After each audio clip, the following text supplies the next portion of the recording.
Hello everyone, I welcome you all to this generative AI video. Up till now, we have seen the Gemini's capabilities like text to text, image to text, video to text, and audio to text prompting. So in this video, we are going to see another interesting capability of Gemini, that is the code execution capability. Code execution capability means we can leverage the Gemini model to generate and execute code based on the natural language prompts. So to perform the code execution, we are going to use Google Colab, which is the cloud-based platform. So here I am on the interface of the Google Colab, and this is my Colab notebook with the code to perform code execution. So to use Gemini model, we have just to grant the access of API key to our notebook. So to grant access, we just need to go to the Secrets tab and click on the notebook access. Now our notebook has the access of our API key. So now we'll start with our code. First of all, we'll install the generative AI package using the pip command. After that, we'll import some necessary libraries and functions that are the generative AI model as Gen AI, and again the two important functions, that is the user data and the markdown function. Now we'll run this code. Now we need to set up our API key. For that, I've just created a Google AI Studio variable. Again, we are just using the get function to fetch our API key. Again, we'll use the configure function to configure our API key. So now we'll run this code. Now we need to set up our model. So again, for that, I've just used the generative model function, and in that we are using the latest version, that is the Gemini 1.5/002. And again, we have to use another parameter called as tools. And in that tools parameter, we are just putting the code execution.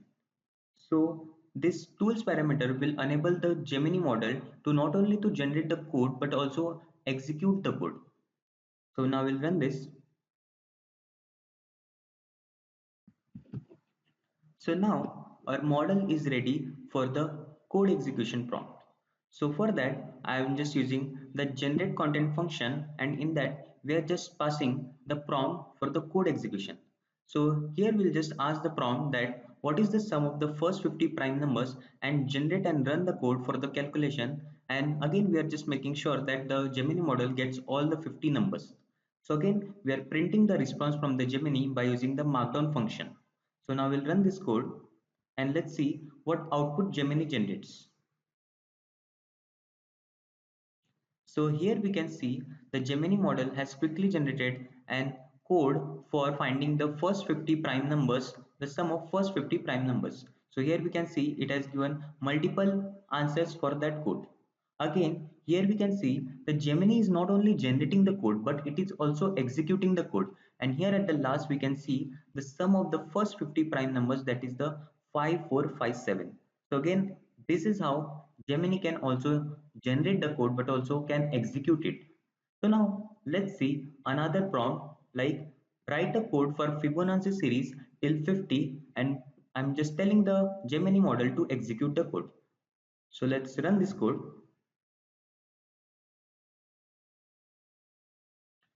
Again, here we can see the Gemini model has given several versions of generating the Fibonacci series. Right here we can see the version 1, and again here there is another version of the code. So again here we can see the Gemini has generated the code and again the output for that.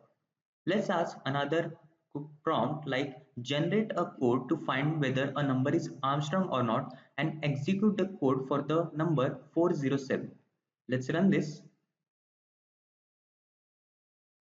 And here we can see the Gemini has quickly generated a Python code for checking the whether the number is Armstrong or not. And here we can see it has created a function is Armstrong, and again it is using the number 407.